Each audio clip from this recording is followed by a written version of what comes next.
Minggu ini kita merayakan ya, karena pesta demokrasi namanya pesta harus kita rayakan. Tepat 1 bulan, gong kampanye resmi ditabuh.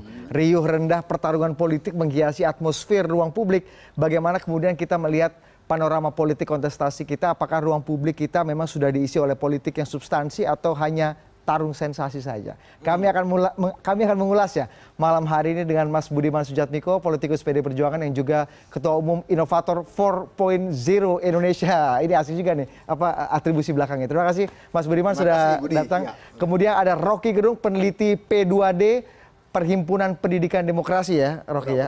Pura-pura bisa P2D Perhimpunan Pendidikan Demokrasi atau pura-pura demokrasi kalau kata Rocky. Kita tidak akan berpura-pura hari ini, kita akan membedah 1 bulan masyarakat pengen tahu panorama demokrasi, panorama ruang publik diisi oleh, katanya sih kan politik itu harus pertarungan gagasan, pertarungan ide. Saya mau ke Mas Budiman dulu. Bagaimana, apa catatan Anda selama 1 bulan ini panorama pertarungan kontestasi politik yang ada di atmosfer ruang publik saat ini? Apa yang paling banyak menghiasi? Walaupun tidak diluncurkan sebagai calon presiden, tapi diluncurkan sebagai presiden incumbent, program dana kelurahan untuk kampung-kampung kota, itu sudah memberikan gambaran, setidaknya memberikan gambaran pada kita, bahwa ada satu sinyal yang dikirim jelas oleh Pak Joko Widodo, bahwa jika terpilih kembali, dia akan, salah satu program unggulannya adalah inklusi keuangan. Ingin menciptakan akses yang merata bagi keuangan untuk pembangunan. Setelah 4 tahun dengan dana desa, Pak Jokowi ingin meluncurkan tentang dana kelurahan, mencakup 8.300 kelurahan. Artinya apa? Ini adalah sebuah sinyal bahwa jika terpilih kembali ini akan diteruskan. Akan diteruskan karena tentu saja program kelurahan tidak bisa diselesaikan dalam 1 tahun masa anggaran. Nah, bagi saya ini adalah cerminan politik progresif. Posisi kami di situ. Dan selama 1 bulan ini Anda melihat sebagai orang yang bertarung dalam kontestasi politik ini, jadi caleg, jadi tim kampanye, pertarungannya sudah masuk ke level yang kita inginkan, yang kita harapkan. Substansi yang dikedepankan, sensasinya minim Saya sekali. tidak mau membatasi pada 1 bulan terakhir, karena sebenarnya itu kan formalitas saja. Formalitas saja.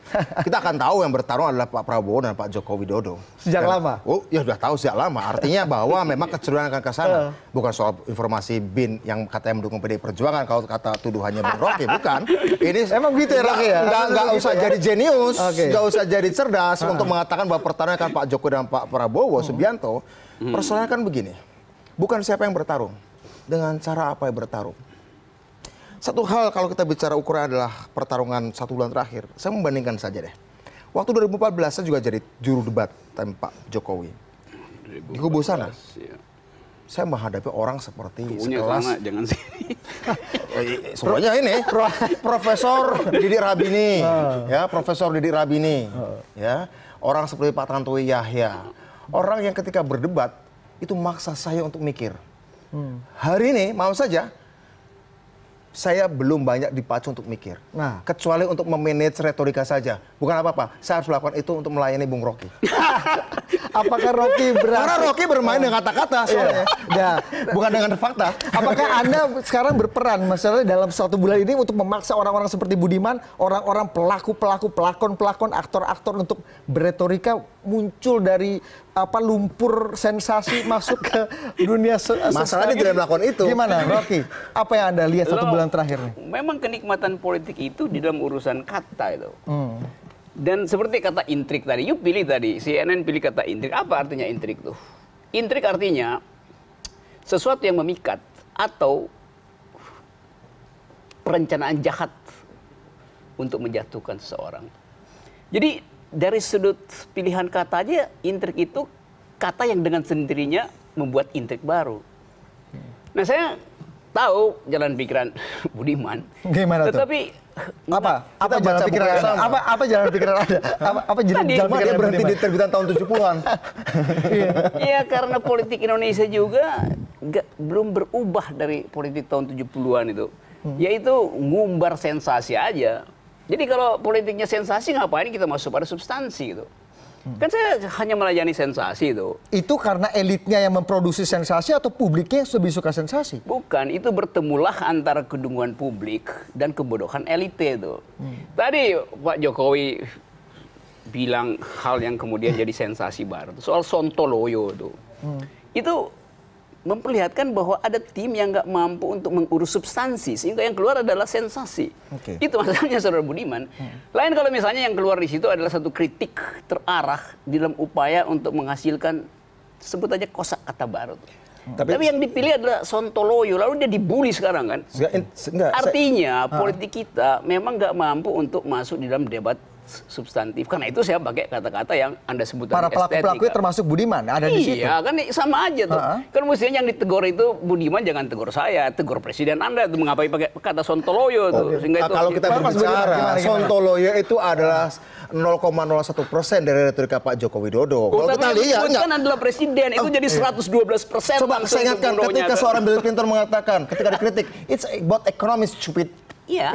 Ingat nggak? Bill Clinton mengatakan Tahu itu. saya. Ya artinya apa? Begini, bandingkan retorikanya dengan bobot dari stupidity dan Sontoloyo itu. Saya ingin mengatakan bedanya bahwa dalam politik itu dua-duanya substansi dan esensi. Tapi Rocky tidak pernah mengkritik substansi. Dia hanya bermain di kata-kata. Dia bermain dari satu kata ke kata lain, beranak pinak ke kata lain. Yang itu derivasinya sudah sekian dan itu jauh dari realita.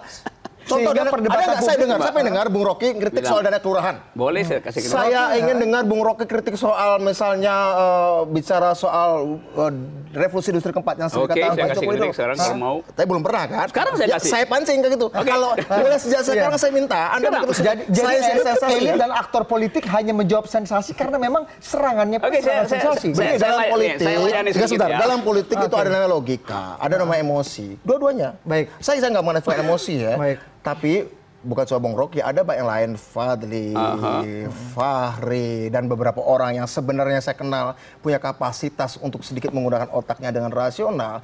Mereka simpan itu, entah disimpan untuk tahun kapan. Kalau Rocky gimana menurut Anda? Rocky menurut saya udah kecapean berpikir. Akhirnya sibuk menjadi penghujat. Rocky udah kebacaan berpikir. Kasih kesempatan untuk Rocky. Saya terangkan sedikit saja soal yang disebut tadi 4.0. Saya nikmati diskusi itu 4.0. Bahkan saya ingin agar supaya seluruh anak Indonesia itu ngerti apa itu 4.0 tuh. Ngajarin fisika, ngajarin matematik dari awal tuh. Karena itu peralatan untuk masuk ke 4.0. Itu peralatan. Orang harus paham fisika, paham matematik itu. Tetapi diskursus publik hari ini bukan 4.0. Tetapi soal anak-anak yang 2 juta stunting, nutritional stunting. Sekarang pertanyaan saya, kita bicara tentang 4.0 dengan otak yang bakal defisit karena kekurangan nutrisi, karena hak anak untuk memperoleh susu telah berubah menjadi aspal yang mangkrak di Sumatera. Di mana-mana tuh. Bagaimana kok mau kata aspal yang mangkrak? Iya, susu itu adalah hak berubah jadi aspal. Bagaimana kok bisa mengatakan susu jadi aspal yang mangkrak, kemudian ketika yang terjadi ada mangkraknya berpikir oposisi yang disasari juru bicara Rocky. Jadi metafor sekecil itu juga nggak bisa bedain. Ada trade off antara kalau metafor itu bukan cuma estetis, ada logis juga dong. Harus logis juga dong. Ya karena itu ini logisnya sekarang. Logisnya di mana? Oke, saya tarik logikanya. Baik, Rocky silakan. Anggaran itu ada trade off. Yes. Yang dipakai untuk bikin aspal pasti mengurangi hak untuk susu tuh. Jadi aspal yang seharusnya dipakai buat beli susu untuk mengobati nutrisi supaya anak itu tidak stunting, supaya dia punya otak untuk mencapai yang disebut 4.0. Sekarang dia nggak miliki karena dana itu dipakai buat bagaimana kau menjelaskan berkurangnya koefisien Gini sehingga pertama di era reformasi gini, bagaimana Anda menjelaskan koefisien Gini berkurangnya ketimpangan? Nggak, saya mengatakan bahwa cara berpikir Rocky adalah begini. Sini saya kasih tahu. Saya sering bicara itu. Misalnya contoh sama dengan logikanya seperti katakan Sandi. Bulia bertengkar dengan suami di Pekanbaru terharga bahan sembako. Yang padahal itu menurut indikator tidak benar seperti itu. Oke. Tempes tipis ATM. Ini kan sama seperti ketika Trump mencurigai satu orang Amerika yang menikah dengan Muslim dan kemudian dihubung-hubungkan dengan terorisme dan ancaman Islam untuk dia mencari dukungan politik. Dan ingat, itu memang sebuah retorika yang memang diakui palsu terus-menerus. Tapi memenangkan. Nah saya khawatir retorika yang dimainkan Rocky dan teman-temannya itu zoom in satu perusahaan kecil sesuatu dari sebuah gerakan, dari sebuah manuver, dari sebuah kerja. Saya lihat kayak gini Rocky ya. Dia akan mengkritik debu di sepatumu. Dia akan zoom in debu di sepatumu, kotoran di sepatumu, tapi dia tidak peduli bahwa debu itu lahir karena Budi sudah melakukan perjalanan sekian kilometer mencapai cita-citanya. Oke. Dan 9 itu nggak kilometer. dilakukan. Dan itu akhirnya memancing Dia elit menyoroti untuk ada bisa menjawab kotoran, hal-hal ada seperti sampah meleset di sensasi-sensasi sepatunya, seperti tapi itu. nggak bisa bahwa Rocky, terakhir kamu sebelum lakukan kita itu break. karena dia kamu Oke. sekolah. Rocky, sebelum kita break. Oke, saya terangkan itu. Soal, saya sekarang zoom out.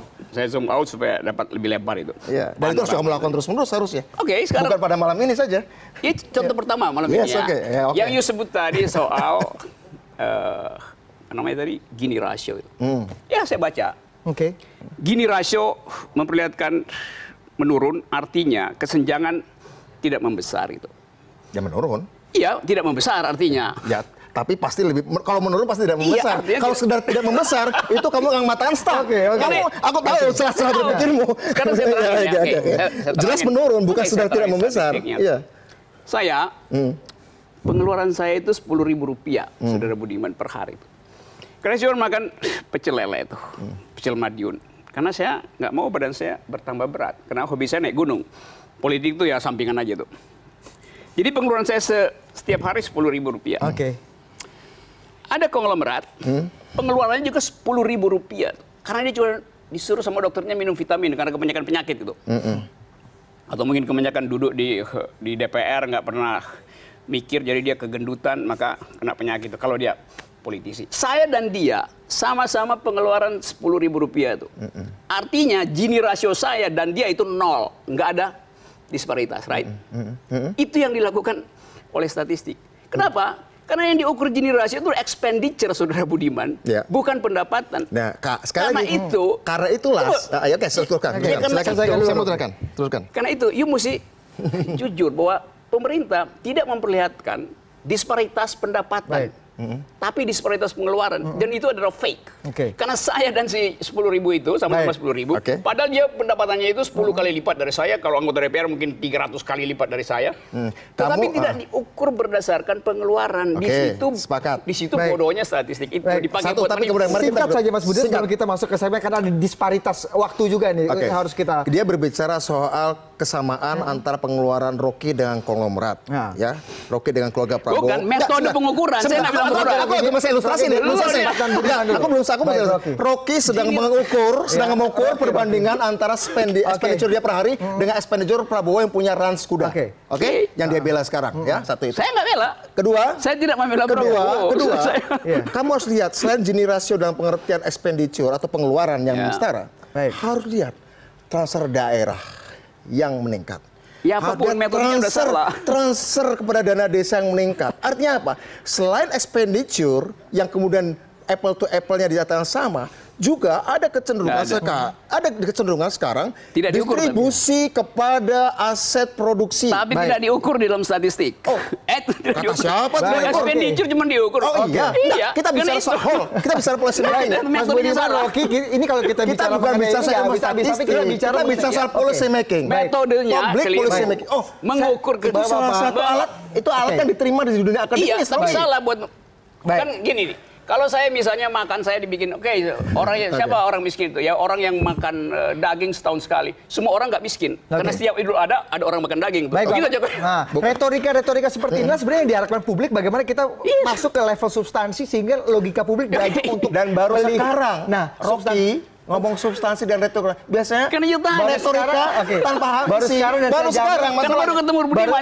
sekarang Kenapa dan harus saya nunggu jamin. ketemu aku untuk bicara itu? Baru sekarang dan saya jamin di segmen berikutnya Ya, Rocky akan silakan. bicara hal Kamu yang sama. lakukan itu dengan orang lain juga, boleh. Ini akan ada Bambang Harimurti juga bersama kami pada malam hari ini. Tetap bersama kami.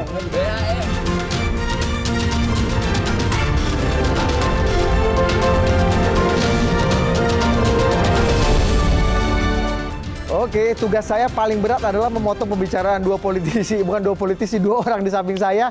Mudah-mudahan orang ketiga ini bisa membantu saya menjernihkan suasana dan mendinginkan suasana. Ada Mas Bambang Harimurti, jurnalis senior. Terima kasih Mas Bambang Sama-sama. sudah datang. Lebih baik telat daripada tidak sama sekali Iya, kalau benar. bahasa Iya, pepatah iya. Eskimo dulu ya. Tapi kalau kita bicara mengenai politik ini kita sebenarnya merayakan pesta Iya. demokrasi, merayakan 1 bulan masa kampanye. Saya mau tanya ke Mas Bambang sebagai orang yang sudah makan asam garam dalam politik Indonesia, melihat bagaimana fenomena, lebih banyak sensasi atau substansi Mas Bambang? Kalau kita lihat 1 bulan terakhir, panorama apa sih yang tercapture di kepala Anda melihat ya politik sekarang, kita kalau saya ini sekarang panorama kampanye ya.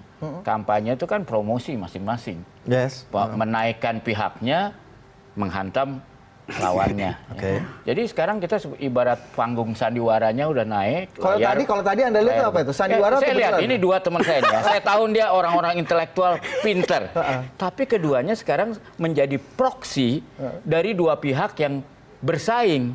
Oleh karena intelektualnya bukan dipakai untuk mencari kebenaran, tapi mencari pembenaran. Ini proksi dari jadi kita berdua, lihat, Dian. Di dalam pentas ini tadi kan kita lihat, wah mereka kayak mau berantem aja kan. Tapi sebetulnya kan begitu kameranya mati kan mereka berteman ngomong. Nah, itulah yang terjadi sekarang. Itu realitasnya seperti itu. Tapi memang itu sesuatu yang terjadi zaman Julius Caesar juga gitu ya. Betul. Jadi dalam sebuah negara, sebuah pemimpin kalau ingin dicintai adalah berikan kamu roti dan sirkus. Dan sirkus. Ini betul. bagian dari sirkus. Ini bagian Ya, sirkus, tapi juga kalau mau dicintai adalah jangan memelihara politik kebohongan. Itu yang kemudian dikhawatirkan, diungkapkan kekhawatirannya oleh Presiden Jokowi. Seperti apa Presiden Jokowi begitu khawatir dengan politik kebohongan? Kita dengarkan dulu ya. Bahwa yang kita lakukan bukan perang demokrasi, tadi sudah sampaikan oleh Pak Ketua Umum. Bahwa yang kita lakukan bukan perang demokrasi, melainkan sebuah perayaan demokrasi. Sekali lagi, perayaan yang diisi oleh adu gagasan, adu program, adu ide, adu prestasi. Kita harus akhiri politik kebohongan, politik yang merasa benar sendiri. Dan mari kita perkuat politik pembangunan, politik kerja, politik berkarya. Saya sebelum ke Mas Budiman dulu, Mas Bambang dulu. Ini ancaman atau keresahan Presiden ini betul-betul ancaman yang real, kekhawatiran yang real, atau fantasi saja untuk memenuhi sirkus publik tadi itu? Kalau menurut saya ini bagian dari sirkus memang. Karena ya Pak Presiden kan orang yang juga berkompetisi. Jadi kita nggak bisa harapkan dia tidak bermain di dalam sirkus itu. Tapi itu kan sirkus yang sah. Dan juga konstitusional. Menurut saya karena itu kalau presidennya ngomong bukan di sirkus ya, dia akan bilang sebetulnya yang berbahaya bukan politik kebohongan tapi politik fitnah. Karena jangan salah loh, bohong itu bukan pidana loh. Orang tuh punya Moral hak aja. untuk berbohong gitu loh. Hoax itu bukan pidana berarti? Bohong bukan, fitnah kan. Oke. Jadi kalau Anda fitnah Anda bisa kena pidana. Tapi kalau bohong, Rocky bilang saya orang terbaik. No pidana. Itu klaim saja. Ya, yang menurut dia, yang menurut dia. Tapi kalau dia bilang ke bawah, wah, dia mencuri dompet saya, padahal nggak benar, itu fitnah. Jadi menurut Itu Anda bisa. kekhawatiran itu hanya sirkus saja dalam politik? Maksudnya Enggak. untuk memberi kesan sirkus saja? Nggak, kalau menurut saya itu bagian daripada. Oke. Kalau di dalam sirkus itu kan harus menang. Oke. Jadi dan itu terus terang aja, yang lucunya ya. Sebetulnya dalam pertandingan ini yang terjadi adalah sebetulnya dia menyenangkan pendukungnya dan menjengkelkan pihak yang lawannya. Sebetulnya itu nggak banyak manfaatnya sebetulnya. Jadi kita nikmati aja sebagai bagian dari pertunjukan demokrasi lah. Jadi Mas Bambang menganggap bahwa ini adalah opera pertunjukan, dia ada di kursi VIP yang menikmati pertunjukan ini. Tapi dari orang yang bergumul dalam Tunggu, saya mau cerita. Contohnya kebohongan. Boleh. Anda ke bioskop bayarkan tiket, yang Anda tonton tuh kebenaran apa kebohongan? Mungkin kebohongan. Fiksi kan? Iya, fiksi, betul. Ya, kata dia kan fiksi itu. Nah, Udah. itu masuk yang lain ya. Enggak. Tapi Gini. saya mau tanya ke Mas Budiman, itu betul real atau ancaman yang real atau memang bagian dari ya oke, biar kita senang-senang aja? Keresahannya genuine. Saya pastikan itu keresahan genuine. Apa Tapi yang membuat fitnah kan, bukan soal Sebenarnya bohong. lebih pada kebanyakan fitnah, lihat hoax. Tapi keresahannya adalah genuine ya. apa misalnya Mas Budiman? Kenapa genuine? Karena begini, saya tahu betul dan karena saya ikut nyusun juga Nawacita bersama tim, apa yang kita susun itu adalah berdasarkan fakta, berdasarkan statistik, berdasarkan data. Walaupun sebagian tidak dipercaya oleh Rocky, karena dia ateis dalam soal ini, atau tidak agnostik dalam soal ini.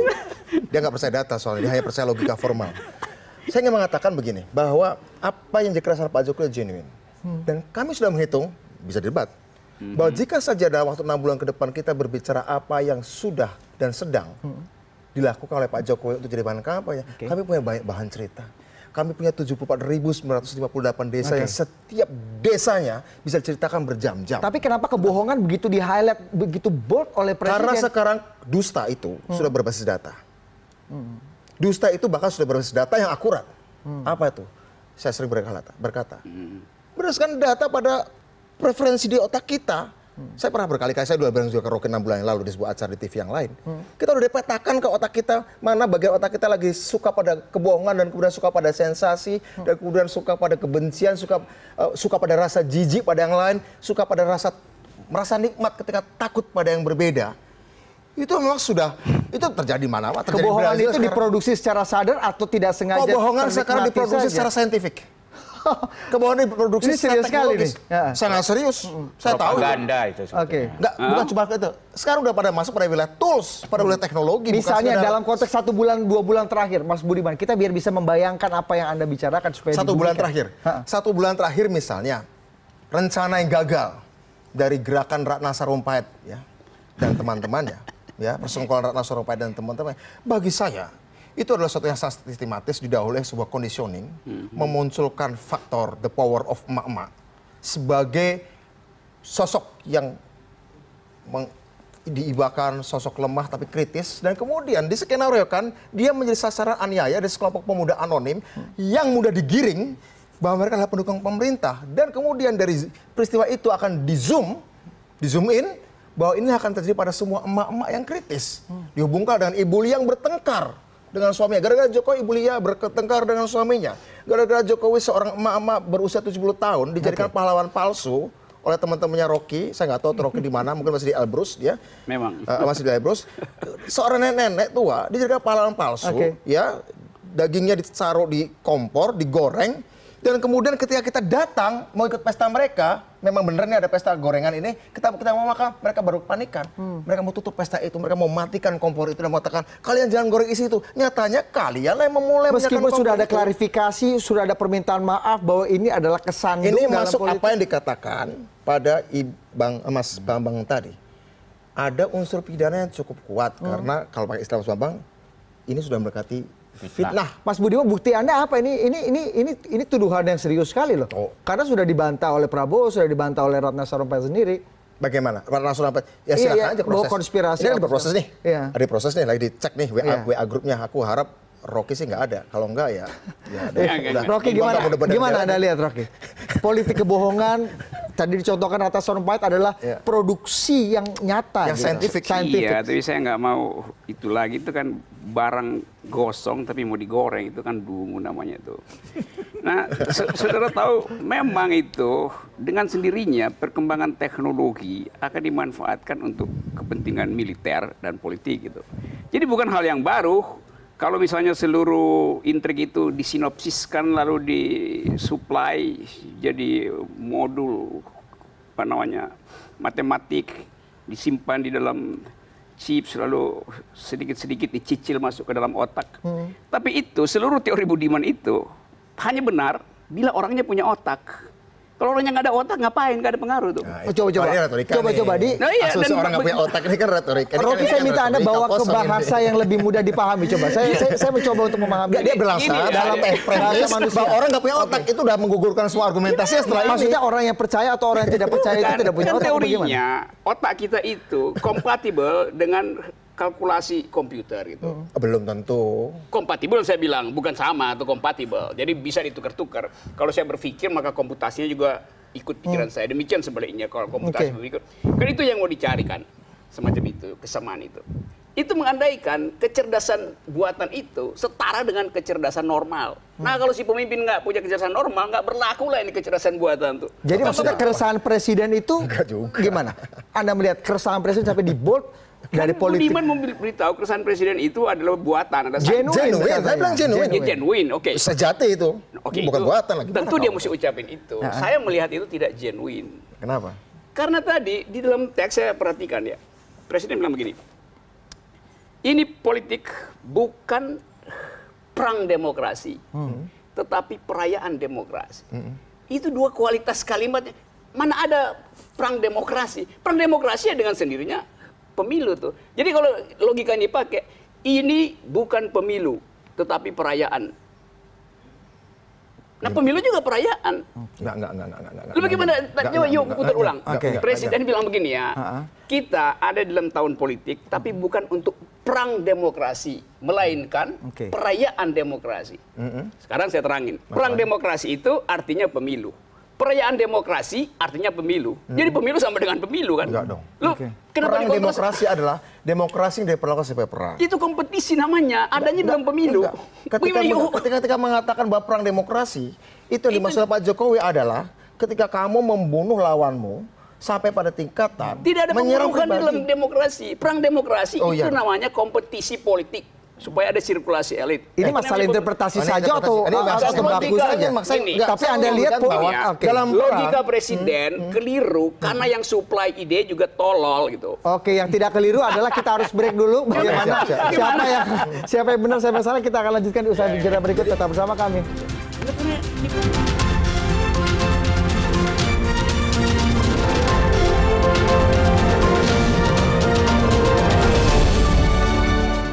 Jadi keresahan presiden tidak genuine menurut Anda. Lalu apa yang dirasakan? Apa yang Bukan dirasakan? tadi giliran saya. Oke, enggak. Sebelum ke Mas Budiman, Dia singkat sudah saja. menutup dengan kata Dihalau. tolol. Dan kalau dia menjelaskan lagi, akan berkurang ketololannya. Sedikit Dan saja saya nggak sebelum mau- Mas Budiman. dan saya nggak membiarkan Mas dia Budiman, berketurunan sedikit supaya ketololannya. orang nggak lupa. Kadang-kadang orang baru nonton segmen ini. Sedikit saja Apa sebelum tadi? ke Saya Mas lupa Budiman. tadi. Ya, Anda mengatakan bahwa keresahan presiden mengenai politik kebohongan itu tidak genuine. Yang genuine Logikanya itu salah. enggak gini, yang betul itu, yang genuine amarahnya itu. Karena itu keluar kata sontoloyo itu genuine. Tapi logik di belakang itu keliru. Oke. Menyamakan antara demokrasi sebagai perang, lalu melanjutkan bahwa demokrasi adalah perayaan. Dua-duanya sama, namanya perang demokrasi adalah perayaan juga. Ya, apa Institusinya salahnya? Kan namanya pemilu. nggak ada salahnya. Ya logikanya salah gitu, kacau itu. Buat publik ada dampaknya nggak? Oke, waktu saya subsidi buat Iya, Budiman deh. saya kasih Mas. Bukan, kamu sudah Mas Budiman. mengambil alih surplus value dari kamu ambil alih dari waktu saya. Gimana Mas Budiman? Gimana Mas Kirim dulu Budiman? aja. Dari Anda melihat? ketidakadilan moderator. Oke, terima kasih. Jadi gini, saya ingin mengatakan bahwa kenapa saya katakan genuine. Ya.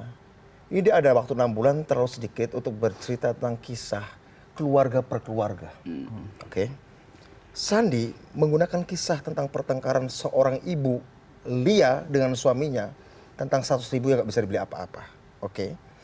Pak Jokowi punya kisah jutaan atau puluhan juta keluarga menghimpun 130 juta orang di desa yang hari ini sedang berbagi dividen dari kerja-kerja BUMDes, dari kerja-kerja membagi keuntungan dari dana desa untuk diinvestasikan pada kegiatan tadi. Dan setiap keluarga punya kisah yang masing-masing unik. Kisah Ibu Lia yang belum tentu benar itu tidak lebih tepat, tidak lebih mulia untuk dimunculkan seorang Sandi. Padahal Pak Jokowi dalam waktu 6 bulan nggak cukup waktu untuk bercerita tentang Mbok Siti, Pak Ahmad, Bu Agus, Lek Marto yang sedang membagi dividen kerja-kerja pembangunan desa hari ini. Jadi kalau satu orang Lia yang ribut dengan suami dan 100.000 rupiah itu bisa muncul, kenapa tidak kisah ibu-ibu lain dari desa itu muncul? Artinya apa? Pak Jokowi gelisah ketika kemudian urusannya adalah mulai dari anaknya lah disebut, mulai dari ibunya lah adiknya disebut, ya.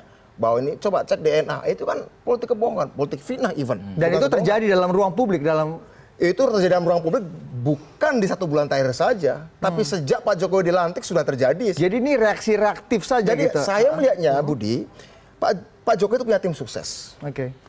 Lawannya nggak punya tim sukses. Prabowo nggak ada. Adanya yang dilawan Pak Jokowi adalah tim tidak sukses Jokowi. Jadi lawan yang bertaruh sebenarnya Pak Jokowi didukung oleh tim sukses Jokowi, melawan Pak Prabowo yang didukung oleh tim tidak sukses Jokowi, dan Rocky, salah satunya Rocky. saya curiga Rocky. Oke, tapi yang menghiasi ruang publik selain Tim politik tidak kebohongan sukses dan Pak Jokowi, nggak ada tim Jokowi, sukses Prabowo sebenarnya. Mas Budiman, nggak jelas Mas juga Pak Bambang. Prabowo mau apa. beberapa hari terakhir juga ruang publik juga diwarnai antara perdebatan sebenarnya ini mana yang benar, mana yang salah. Ada ketika Prabowo Subianto mengatakan bahwa 99% masyarakat Indonesia hidupnya pas-pasan. Kita lihat itu quote-nya bisa kita baca di belakang kita. Mungkin bisa kita ini diputarkan. kayak khas Rocky sekali. Mas Budiman, Rocky dan Mas Bambang kita lihat di belakang. Iya, Kita melihat sekarang ada, saya bacakan ya perbatimnya. Kita melihat sekarang adalah keadaan yang saya sebut keadaan paradoks, keadaan janggal setelah 73 tahun merdeka dan kaya hanya segelintir saja, dan ini bukan saya karang, bukan angkanya Prabowo Subianto. Hasil ini adalah data, fakta yang diakui oleh Bank Dunia. dan oleh lembaga-lembaga internasional yang nikmati kekayaan Indonesia kurang dari 1%, yang 99% mengalami hidup yang pas-pasan, bahkan sulit. Silakan. Dari 73 tahun itu, 32 tahun itu mertuanya. Dan 32 tahun itu ayah kandungnya. Oke. Yang 32 tahun adalah sebagian juga ekonom yang menjadi adik iparnya. Ini sudah masuk ke substansi belum? Ah, Kan kalau kita bicara enggak. substansi kan Iya, data, dia mau mencari apa. sensasi. Mencari sensasi yang retoriknya bagus, enggak terlalu bagus sih sebenarnya, saya koreksi, saya cabut itu. Satu-satunya kesalahan mau saya aku di depan Rocky cuma itu, bahwa ini enggak benar. Dari segi retorika miskin. Ya, ini teriakan seperti ini bahkan untuk semester 1 kuliah gerakan mahasiswa pun pasti aku pecat, suruh keluar dari ruang retorika gerakan mahasiswa. Lu nggak bener, lu harus pakai data. Retorika boleh, tapi Ini harus katanya pakai data. Ya ini gini, Data saya bilang katanya. ya, Ini 73 adalah tahun, data, fakta diakui 99% Bank segala Dunia. macam. Bos, saya mau kasih tahu. Kita mau pers lagi, 0,01% bener juga. 0,001% bener juga. Iya. Tidak salah, tapi apakah dia korek sebagai sebuah perbandingan tentang kesenjangan? Saya nggak mengatakan kesenjangan nggak ada loh. Baik. Karena itu Pak Jokowi bangun dari Sabang sampai Merauke, kota sampai desa, bukan nggak ada loh. Urusan kita sederhana, kesenjangan mau kita atasi, mau kita teknologikan keadilan itu, Oke. mau kita administrasikan keadilan itu, bukan dijadikan bahan bakar. Oke. Ya, bahan bakar ngelawan otoritarisme boleh, di era demokrasi administrasikan keadilan sosial itu, Mas Bambang, teknologikan oke. keadilan sosial Saya itu. mau tanya Mas Bambang, ini kan kalau tadi kita bilang ini semua sensasi hanya menjawab retorika dengan retorika yang lain. Ini kan kalau kita lihat, kalau bicara substansi kan ada data, ada pesan. Ini udah masuk kategori itu apa? Setuju sama Budiman Kalau tadi? saya bilang ini ya memang kampanye begitu ya. Apalagi ini kan kampanye antara incumbent dengan non incumbent. Jadi pasti incumbent itu kan harus menjual apa yang sudah dikerjakan. Sementara yang non incumbent harus mengkritik semua yang sudah dikerjakan dan yang belum dikerjakan. Jadi memang skenarionya seperti itu. Karena itu data yang sama, misalnya yang 1%. Kan kalau orang seperti saya akan lihat bahwa 1% menguasai ekonomi itu nggak cuma terjadi di Indonesia, di seluruh dunia itu yang terjadi gitu loh. Tapi kalau saya jadi Rocky, ya saya akan ngelihat di Indonesianya aja dan yang berkuasa siapa, sehingga digoreng dong bahwa itu salahnya yang berkuasa. Tetapi kalau kita tuker nih kursinya antara Budiman sama Rocky, ya posisi mereka juga akan berbeda. It's part of the game. Tapi gitu ini ya. retorika sah dalam kampanye, dalam politik demokrasi yang menyehatkan Dia tidak jahat. akal publik. Dia nggak jahat, ini nggak jahat, nggak bisa dipidana. Untuk Nggak bisa akal dipidana. publik gimana? Untuk Kalau logika menurut publik, saya, untuk tapi ruang tidak- kita. selama masuk tidak ada yang dilarang, Oke. selama masing-masing dikasih kesempatan, cover both side lah, cover all Oke. side kalau bahasa kita, itu nggak apa-apa. Karena Baik. kan kebenarannya akhirnya Baik. tergantung pada pemirsa. Pemirsa kan tidak bodoh. Jangan salah loh ya. Kita memilih demokrasi itu pasti kita berkeyakinan masyarakat tidak bodoh. Kalau masyarakat bodoh, jangan punya demokrasi. Iya kan? Iya. Beda Kita narasi. yakin bahwa masyarakat itu cukup pintar sehingga kita percaya demokrasi. Bahwa mereka para juru kampanye dengan segala kebohongan Saya dan juru jurus-jurusnya Enggak. tetap aja si rakyat ini tahulah mana yang bohong, mana yang Iya, enggak. tapi- gitu. Tapi menjawab keresahan tadi ya. Menurut saya siapapun yang incumbent pasti akan resah dalam masa kampanye. Karena pasti dia merasa udah kerja keras, bukannya diapresiasi malah dicari-cari Oke. kelemahan dan Baik.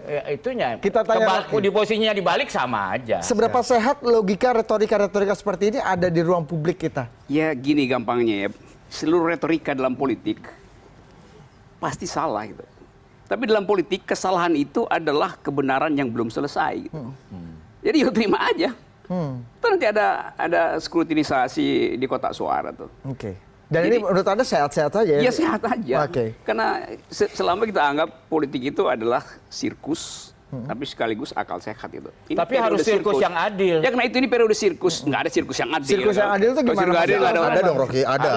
Sirkus yang adil Ada. seperti Gini apa? ya, Kan tugasnya Anda menjaga keadilan antara dua orang ini. bilang. Ketika mencabuk singa, kamu harus kasih makan singa aja dalam sirkus itu, nggak Rocky. adil, singa nggak boleh ada di situ. Kalau nggak dimakan Enggak, singa. artinya gini loh, singa ya lawan macan. Jangan singa lawan kelinci, ya itu kan nggak Sirkus bisa. nggak bisa.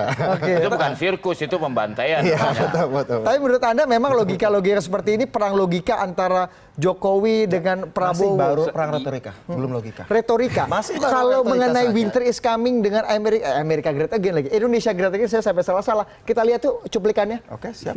Oke. Winter is coming. Indonesia first. Make Indonesia great again. Rocky dulu, gimana Anda lihat jika metafor, logika, retorika seperti itu yang kemudian dibawa ke ruang publik seperti ini? Cukup bisa dipahami, cukup bisa dimakan, dicerna dengan baik? Kan semua berupaya untuk cari model baru dalam politik dengan mengeksploitasi retorik tadi itu. Nah ini tergantung pada supply-nya dari mana. Pak Jokowi pasti disuplai. Winter is coming bukan kosakata dia itu. Yang asli dari dia adalah Sontoloyo. Itu saya percaya 100% dari Pak Jokowi itu. Kalau Pak Prabowo pasti Indonesia first itu pasti dari dia. Make Indonesia great again pasti juga dari dia tuh.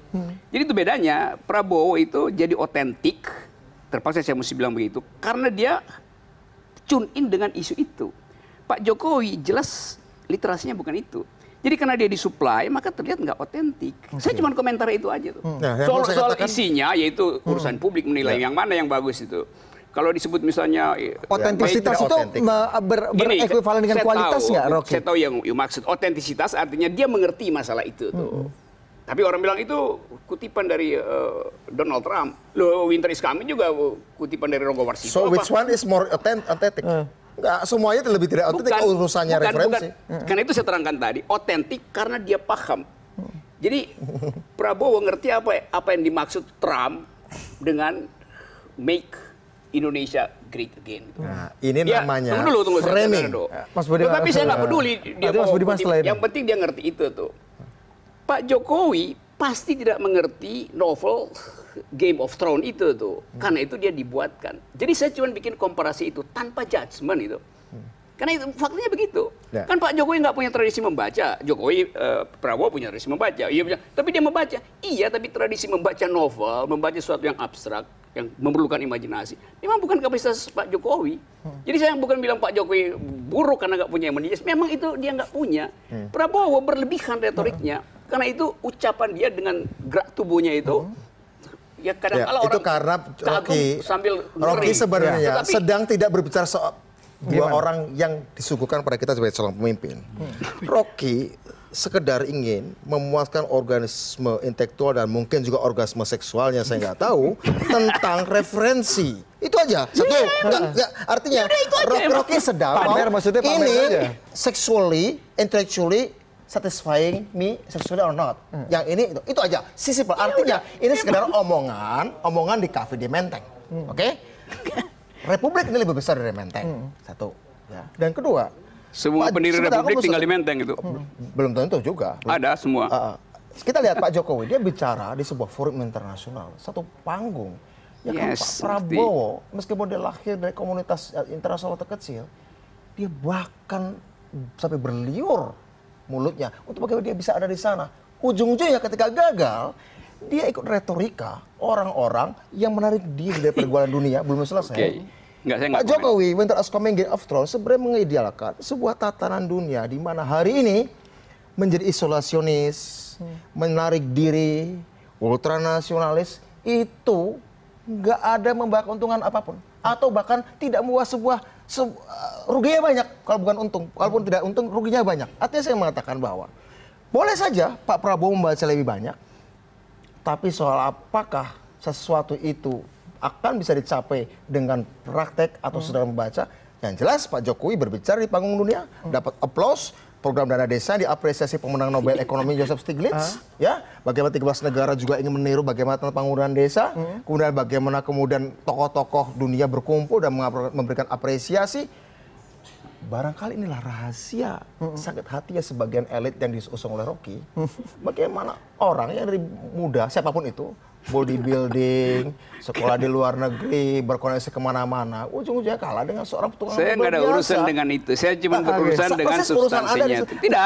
Saya gini, urusan saya. Ini sentimen kelas. Ini sentimen kelas. Sentimen kasta pembaca. Ini kecemburuan kelas jadinya kan kalau dia ngomong begitu. Justru nggak, kecemburuan muncul dari orang yang merasa berhak tapi tiba-tiba diambil oleh orang lain yang katanya bukan haknya, padahal itu adalah memang hasil perjuangannya. Sentimen Sesimpel publik itu. adalah yang paling penting. Publik itu sebenarnya punya dapat manfaat dari perang retorika dan kemudian apakah politik kita bisa ada diferensiasi dan positioning yang jelas sehingga ya kita bisa milih antara Clinton dengan Trump dengan sangat mudah misalnya. Apakah itu terjadi lagi? Kalau saya ngelihat ya pidato tentang Game of Thrones itu, kalau saya melihat itu bagian dari sebetulnya ditujukan ke domestik, tidak ditujukan pemimpin dunia. Oh gitu, justru malah Ya, ingin menurut saya politisi di dalam. Jokowi itu ingin menarik kaum milenial yang penggemar Itu Thrones. setelah itu baru dia terangkan. Enggak, kalau menurut saya, kalau dia mau bicara tentang foreign policy, pasti dia akan cerita jangan mengulang perjanjian Versailles. Pokoknya dia nih ahlinya lah. Hubungan internasional yang difahami oleh kalangan-kalangan orang hubungan internasional.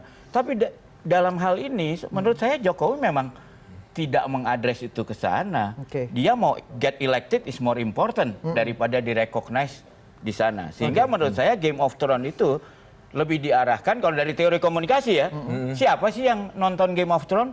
Umur berapa? Ya kan? Millennials. Sedangkan para pemimpin dunia itu kan bukan milenial.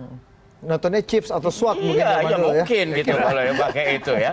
Jadi jelas kalau menurut saya itu adalah bagian dari yang kita sebut kampanye kalau sirkus tadi ya. Terlalu negatif lah. Ya suatu bagian dari perayaan demokrasi kita lah. Gini. Nah, yang kedua juga saya nggak setuju sama, walaupun saya sangat respect pada intelektual dia. Rocky sebagai kepala sekolah ilmu sosial. Tapi saya melihat ya, kalau kita orang yang mempelajari politik, apalagi kayak dia mempelajari. Kata Sontoloyo itu kan sebagian dari judul pidato Bung Karno yang terkenal. Ya, kan? Saya kira artinya dia pasti itu dibikinin oleh seorang, saya bahkan udah kebayang siapa nih penulisnya yang sangat menguasai bidang itu. Cuma diplesetkan. Jadi yang Sontoloyo itu politikus Sontoloyo. Politikusnya. Ya. Tapi kenapa kemudian karena dalam kalau disebut yang aslinya terlalu sensitif malah bisa bahaya. Tapi itu juga bentuk curhat presiden sebenarnya. Ya itu, menurut saya Presiden merasa, menurut saya ini pintar ya si speech writer-nya. Tidak setolol yang dikira Rocky ya. Seirama dengan nuansa hatinya. Nah, Pak Jokowi. Nuansa hati Pak Jokowi, Mas Bambang, Rocky dan juga Mas Budiman, nuansa hati Pak Jokowi sendiri tadi sempat di-capture oleh Detikcom dengan kata-kata yang menarik perhatian kami semua produser. Boleh ditampilkan ya? Bagaimana lampiran laman Detikcom? Apakah sudah siap? Dibandingkan dengan nuansa hati ini ya, hatinya Pak Prabowo ketika RS ketahuan hoax ya. Itu penting. Boleh ditampilkan, apakah sudah ada? Yes. Oke, tidak ada rupanya ya. Tidak ada. Jadi kalau suasana hati Pak Prabowo ketika RS terbongkar hoaxnya ada nggak? Tapi yang paling penting sekarang gini, bagaimana kemudian ruang ini, kita punya 5 menit terakhir, bagaimana kemudian ruang publik kita, apakah 1 bulan ini akan mencerminkan 7-8 bulan, 6 bulan apakah akan mencerminkan itu dulu, Mas Budiman? Begini, seperti apa Anda sebagai aktor nih akan mengisi ini? Politik itu bukan gini, saya di Twitter ngomong, Siraltit bilang, menghadapi kapasitas otak manusia Indonesia yang dikacaukan dengan zoom in, tempes, tipis tadi, kemudian apa buku yang dibaca Pak Jokowi yang dianggap oleh Rocky lebih penting daripada apa yang dikerjakannya, itu bagi saya kita hanya bisa menghadapinya dengan metafor. Harus indah. Harus indah. Kalau sorry Mas Budiman, saya potong. Harus baik. Mas Budiman, harus masuk akal. Saya potong, apakah kalimat dari Detikcom boleh ditampilkan lagi kawan-kawan? Nah, apakah ini indah atau bagaimana? Coba, ini masih nyambung kan? Kayaknya ini nyambung dari mulai politikus kebohongan, politikus Sontoloyo. Ini, astagfirullah, sabar ada batasnya gitu. Mas Budiman bisa dijelaskan? Saya bukan psikolog atau psikiater Pak Jokowi, tapi saya ingin mengatakan dalam pertemuan terakhir bahwa Pak Jokowi sadar betul bahwa ada sesuatu yang dimainkan untuk emosi ini, dan politik dia yakini akhirnya hanya mengadu-adu emosi. Kita kebutuhan adalah untuk memunculkan fakta, tapi mereka kemudian tadi statiknya Rocky menyoroti sampah atau permen karet nempel di sepatumu tanpa pernah menghitung upaya budi untuk berjalan sekolah tiap hari. Dan yang disoroti adalah ada permen karet di sepatumu. Itu yang dilakukan oleh Rocky Dan itu akan terjadi tetap. Panorama publik akan seperti itu, Mas Budiman. Ini kan mampu nggak Anda sebagai yang didukung oleh Rocky ini kan, politisi yang tidak punya masa lalu gemilang, tidak punya janji cemerlang, akhirnya mengumpulkan orang-orang yang suka memasa bodohkan orang seperti Rocky ini. Ini Rocky, gimana? Seperti itu. Masa lalu gak gemilang, masa depan gak cemerlang, jadi masa bodoh. Ini bukan karena dendam pribadi Mas Budiman ya? Saya mengatakan gini, Budi, belum selesai. yang dibahas. Belum selesai, Budi. Belum selesai. Oke. Waktu kita nggak banyak, Mas Budiman. Saya harus adil berlaku. Apa yang dilakukan Rocky tidak seperti kepala sekolah SIS, tapi paling propagandis ISIS kalau yang dilakukan ya. Jadi kita mengerti. Saya ingin mengatakan bahwa yang dihadiri Pak Jokowi adalah persis manusia yang tidak punya pengalaman managing organisasi sipil, tidak punya kemampuan pengalaman public service, tidak punya retorika public speaking, kecuali bacaan-bacaan yang menurut aku juga standar-standar aja, nggak sehebat yang dipikirkan Rocky. Aku nggak tahu kok Rocky jadi rendah gitu menganggap bacaan Pak Prabowo tinggi standarnya. Itu udah gua Ini forum gue baru artinya jangan kita membesar-besarkan. Artinya saya mengatakan bahwa menghadapi orang yang tidak pernah bekerja, Anda pernah mungkin di kantor, ketika Anda begitu rajin, pasti ada teman kerjamu yang karena malas dan kamu membuat standar baru. Entah gimana caranya jelek-jelekan kamu. Itu office politics. Dan itu terjadi sekarang ya? Ini office politik di Indonesia hari ini. Dan mirip sekali, itu bisa termanifestasi dari manusia di ruang sempit maupun di ruang terbuka sama saja degilnya. Rocky, terakhir dari Anda. Iya, saya akan lihat bahwa perang retorik ini masih akan berlanjut. Dan kalau saya lihat dalam 2 hari terakhir ini, jelas psikologi Bapak Presiden Republik Indonesia sangat terganggu gitu. Dia nggak bisa kontrol lagi diksinya. Itu soal yang mesti diberitahu pada beliau tuh. Yang kedua, saya justru senang karena Pak Jokowi mulai banyak mengutip Bung Karno, Sontoloyo segala macam. Bung Karno bilang begini, ini menjelang Hari Pemuda, beri aku 10 pemuda dan aku akan mengguncang dunia. Bung Karno bilang 10 pemuda, bukan 1 kakek-kakek. Jadi kita ingin ada pemuda di luar istana yang datang ke Bung Karno. Bung Karno, saya bersedia untuk mengguncang dunia, untuk dipakai mengguncang dunia. Pemuda dari luar istana, bukan pemuda dalam istana yang bolak-balik cari nasi bungkus di istana. Dan sekali lagi, yang dibutuhkan Bung Karno adalah pemuda, bukan kakek-kakek. Terima kasih. Apa yang dibutuhkan publik, Mas Bambang? 6 bulan, 7 bulan ke depan? Iya, kalau menurut saya publik tuh pengen dapat. Kalau dia milih, seperti milih produk lah. Kalau ini dengar 2 salesman, yang mana yang benar, mana yang enggak, susah.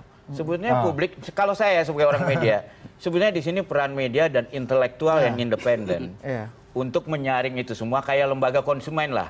Oke, katanya Rocky sebenarnya ada benernya, ada yang perlu kata Bu Uniawan gitu. Tetapi kalau saya kira itu perannya. Tetapi kalau yang Jokowi tadi ya, saya pikir sangat manusiawi dan menurut saya itu otentik. Bayangin ya kalau kita merasa kita udah kerja keras, udah ngorbanin waktu keluarga, ngorbanin segala macam, kerja keras, ada aja yang bilang, kurang aja. Itu kan seperti dongeng yang orang bapak sama anaknya pergi bawa keledai itu kan. Mula-mula dikritik, katanya kok keledainya digiring nggak dinaikin. Mereka naikin berdua. Terus ada lagi yang bilang kritik, kok sadis banget, satu keledai dinaikin 2 orang. Turunlah yang muda. Turun yang muda, bapaknya jalan di atas keledai. Ketemu lagi orang bilang, loh ini kok bapaknya kurang ajar banget, anaknya suruh jalan dia. Nggak pernah. Akhirnya mereka berdua dibawa aja itu keledainya. Ya, tapi prinsipnya kan gitu. Nggak bisa bener lah pokoknya. Nggak bisa bener, tapi yang paling bener adalah kita harus akhiri diskusi kita malam hari ini. Seru sekali karena waktu juga yang menghabiskan kita. 6 bulan ke depan kita akan lihat bagaimana panorama ruang saya bulan depan lagi dengan Rocky. Saya pesan satu aja. Seri 2 minggu sekali. Saya pesan satu aja. Asal Budiman dan Rocky mau ya. Saya pesan satu aja. 2 orang ini saya appreciate menunjukkan bagaimana demokrasi. Boleh seperti bertengkar, tapi sebetulnya bertengkar. Dan apresiasi CNN Indonesia juga. Itu yang harus dibuka. Terima kasih Rocky, terima kasih Mas Budiman, terima kasih BHM atas perbincangan malam ini. Kami akan segera kembali usaha jeda berikut ini, tetap bersama kami.